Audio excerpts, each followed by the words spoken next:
Here is Danny, and today, for today's topic, let's talk about Australia, or what it actually doesn't have, active servers. And an idea that I had for quite some time, adaptive servers. You might think, Danny, are you drunk and did you listen too much to Lossy? Well, yes, but hear me out and take Firestorm as an example. Currently, there needs to be 60 or so players available to start a match in Firestorm, which is like half of the Australian Battlefield population.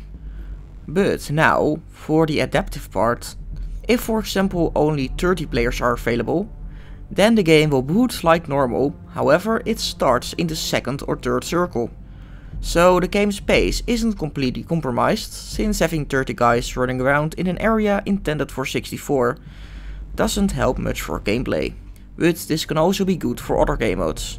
For example, Conquest wouldn't feel completely empty on a big map with only 20 players in the game, if the game automatically shrinks down the map based on the player size.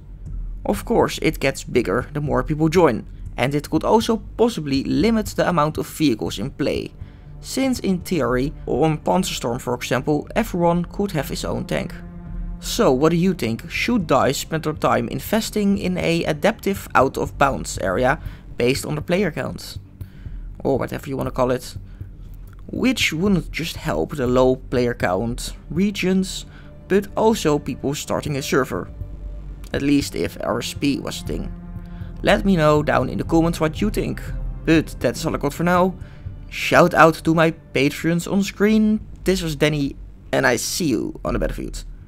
This was Danny, and I see you on the battlefield.